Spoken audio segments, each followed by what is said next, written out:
if you want more, you have to do more. It's a very simple equation, but a lot of people in this world right now seem to be wanting more but doing less, and not only that, they want to do less. They are actively seeking to do less, and I think that's hurting us. I think that's hurting us as a society. I think that's hurting us uh, in business. I think that's hurting us in the relationships that we create, uh, because it we're not developing, we're not improving, right? Like, if we looked at relationships right now, you'll talk to people and they'll have an 8 mile long list of standards for their partner. And then if somebody on the other side of that equation has standards for them that they don't live up to, suddenly it turns into, well, you should just accept me as I am, and things like that. And it's like, I don't want to be around people who need unconditional love, unconditional loyalty, and unconditional understanding, because these are the worst types of people. They're the worst types of people because they don't know how to improve. They're never going to improve because they don't think that they should. They don't think they should have to, right? You should just accept me for who I am, regardless of whether or not I delivered, regardless of whether or not I kept my promises, regardless of whether or not I did the work, right? And romantic relationships is just one aspect of it, but I also see it in business where people want to leave their 9 to 5 jobs, right? And then for some reason they think that that means they'll be able to work less now that they work for themselves, which is absolutely crazy to me. So when I left the sheriff's office, the amount of personal development that I had to go through between 10 years ago leaving the sheriff's department and today, my God, okay? I went through a lot of different things and I had to improve myself in a lot of different ways. Why? Well, because I was walking away from a relatively good job at the sheriff's department that had health insurance, that had financial stability, that had a predictable 2 week check, right?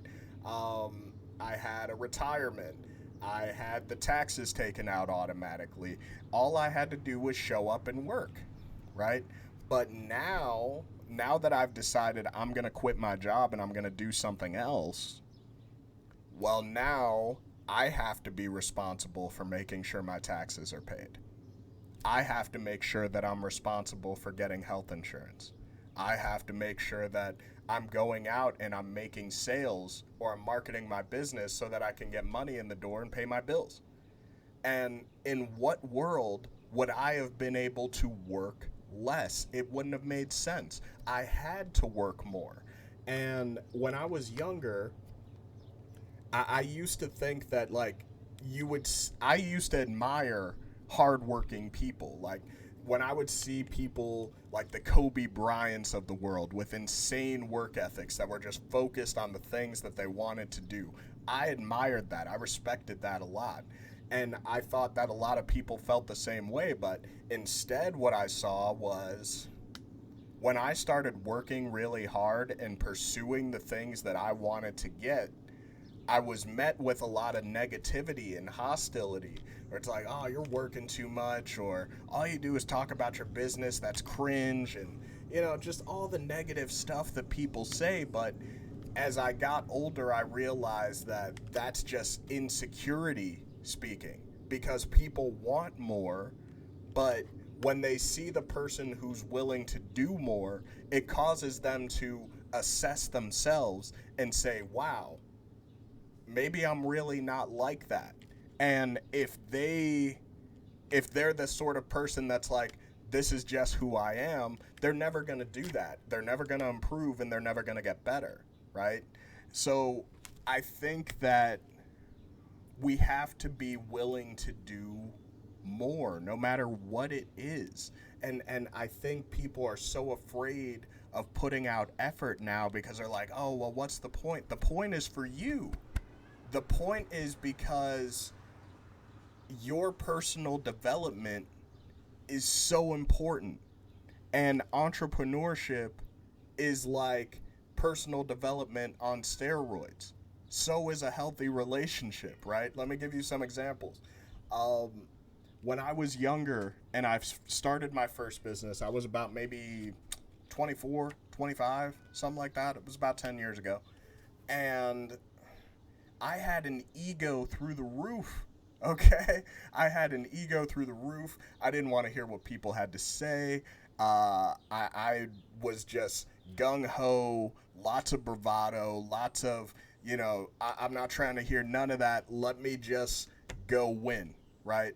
Like, just stay out of the way. I'm a win. And it caused me to not listen to people that I should have listened to. It caused me to make mistakes that I shouldn't have been making. And if I hadn't taken the time to say, you know what, my ego is holding me back. The way that I'm carrying myself is holding me back. I'm not able to engage with people the way that I want to because I've got this mental barrier where I refuse to humble myself. And once I had that realization and I started making the self adjustments to say, you know what, more, I'm going to be better. That's it. I'm just going to improve. I'm literally just going to improve. I'm going to focus on how I can gain more emotional control. I'm going to focus on how I can communicate with people better. I'm going to focus on how I can manage my money better.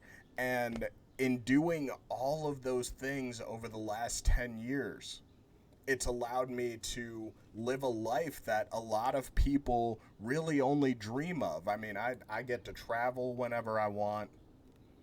I've been to some amazing places. I've worked with some awesome people. I've done some amazing projects. And the best part is that I'm still learning. There's still new opportunities for me. But the only reason those opportunities are exposing themselves is because I have consistently shown the universe I am willing to do what's required to get it. I'm willing to go through the process. I'm willing to go through not having any money in my bank account because I made an investment. I'm willing to go through your family looking at me a little bit weird.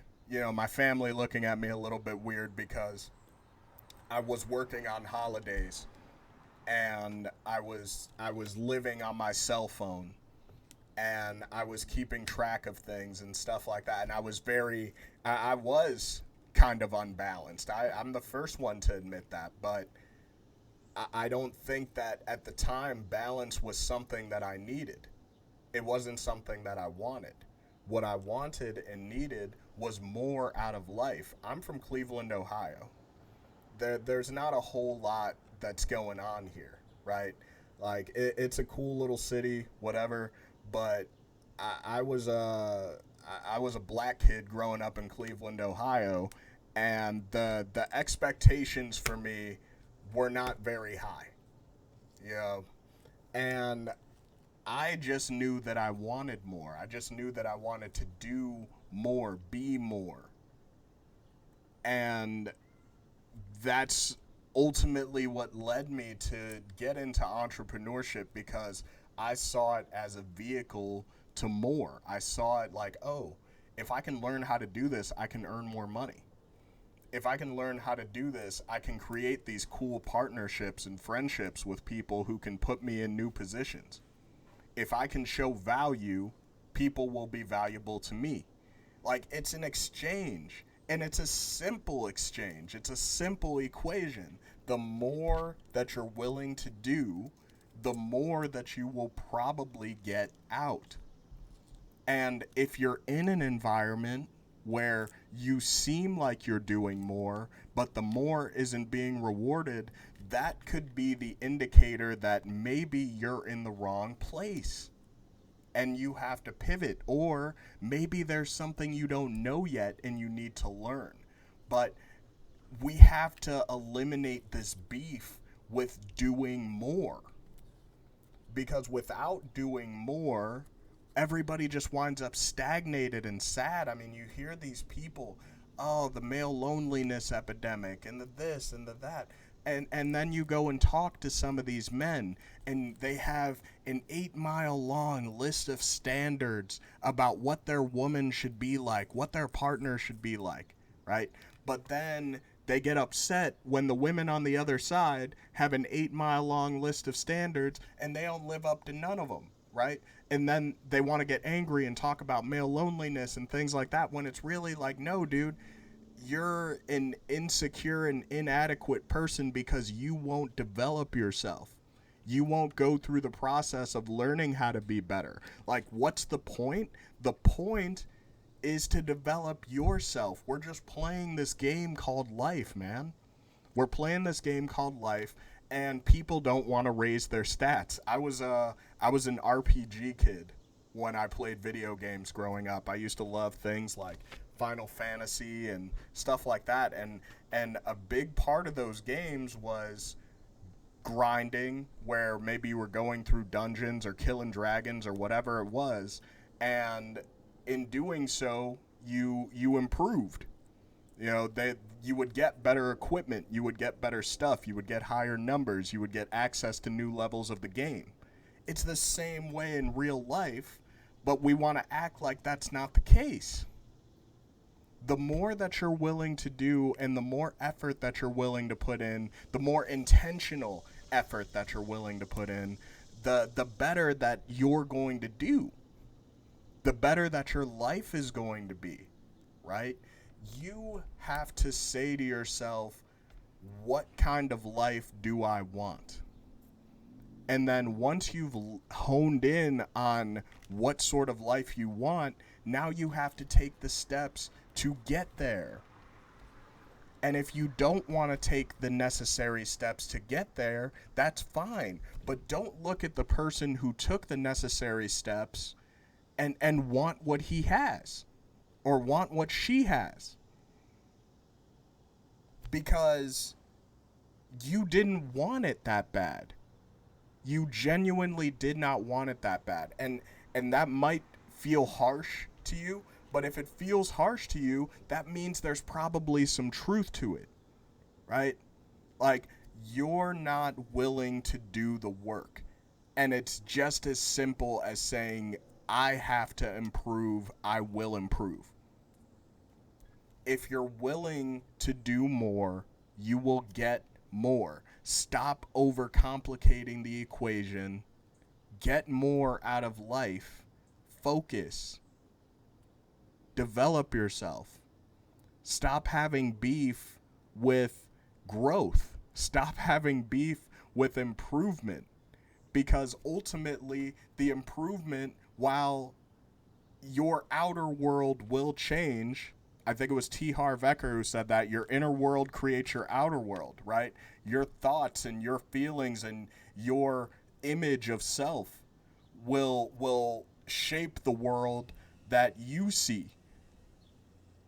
So you have to say to yourself, I'm going to make the adjustments on my inner world. I'm going to change my mindset. I'm going to work harder. I'm going to work smarter, and I'm going to work with more intention. I'm going to develop myself. I'm going to become more emotionally intelligent. I'm going to become more smart. I'm going to become a better speaker. I even now, this YouTube series of me just putting out videos and everything like that, I know I'm not getting a whole lot of views yet. It doesn't matter to me. I have to go through the process of learning how to make these videos because I own a marketing agency and I want to promote myself in more places. So if I'm afraid to put myself on camera, if I'm afraid to practice speaking, if I'm afraid to develop myself, then my agency is just going to stay stagnant, and I don't want that, right? And you shouldn't want that for your life either. So go improve. Allow yourself to improve. Take the ego out of the equation and say, you know what? I don't have it all together, and that's okay, because now that I know what I don't know, I can go about learning it. I think that people sleep on how long it actually takes to gain some degree of proficiency or really change your life. You could change your life in 90 days if you really put the work in. If you worked for 12 hours a day for the next 90 days intentionally on no matter what it was, whether it was developing your emotional intelligence, getting it better at sales, getting better at video editing, whatever it might be, if you dedicated the time, energy, and effort to doing so, you can speed run the process of improvement. You can speed run the process of your personal development.